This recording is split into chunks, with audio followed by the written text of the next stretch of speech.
ผู้ชมคะอย่างที่เขาบอกว่าถ้าจะปลูกฝังจิตสำนึกที่ดีต้องปลูกฝังตั้งแต่ยังเด็กนะคะดังนั้นมูลนิธิยังมีเราร่วมกับบริษัทปตท.จำกัดมหาชนค่ะจัดกิจกรรมค่ายเยาวชนนะคะเพื่อที่จะปลูกจิตสำนึกในการอนุรักษ์ทรัพยากรธรรมชาติทางทะเลค่ะให้กับน้องๆมัธยมศึกษาตอนปลายนั่นเองนะคะกิจกรรมน่าสนใจหลากหลายมากภายใต้โครงการที่ชื่อว่า Kids Eco Camp เยาวชนรักโลกใครที่สนใจติดตามเลยค่ะ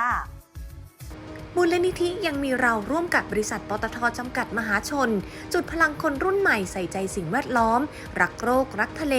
กับโครงการ Kids Eco Camp เยาวชนรักโลกเปิดรับสมัครนักเรียนมัธยมปลายทั่วประเทศเข้าร่วมค่ายอบรมเรียนรู้จริงผ่านห้องเรียนธรรมชาติพร้อมปลุกจิตสำนึกการเป็นนักอนุรักษ์ทรัพยากรทางทะเลและชายฝั่งอ่าวไทยอย่างยั่งยืนจากรุ่นสู่รุ่นค่ะกิจกรรมในวันนี้เป็นการเปิดตัวนะครับซึ่งเดี๋ยวจะมีเกิดขึ้นในเดือนตุลาคมที่จะถึงนี้2ครั้งด้วยกันก็คือ Kids Eco Camp นะครับซึ่งเป็นกิจกรรมแรกที่ทางมูลนิธิยังมีเรานะครับได้ทำในเรื่องเกี่ยวกับสิ่งแวดล้อมนะครับซึ่งอันนี้ก็เป็นการริเริ่มในการทำเกี่ยวเรื่องสิ่งแวดล้อมทางทะเลแต่แน่นอนครับว่า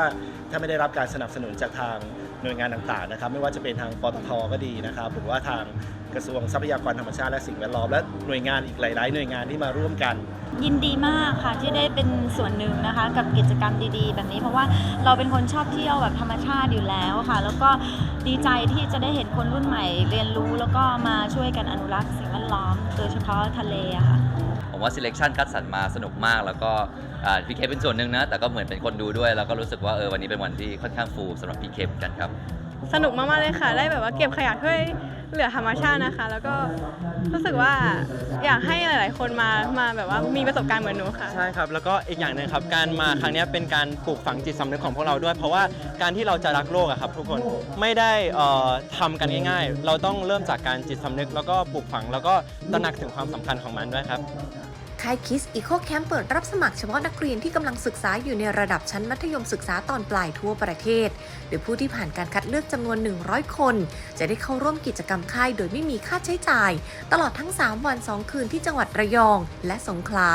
สำหรับนักเรียนคนไหนที่มีความสนใจสามารถสมัครออนไลน์ได้แล้วตั้งแต่วันนี้ที่ Facebook มูลนิธิยังมีเรา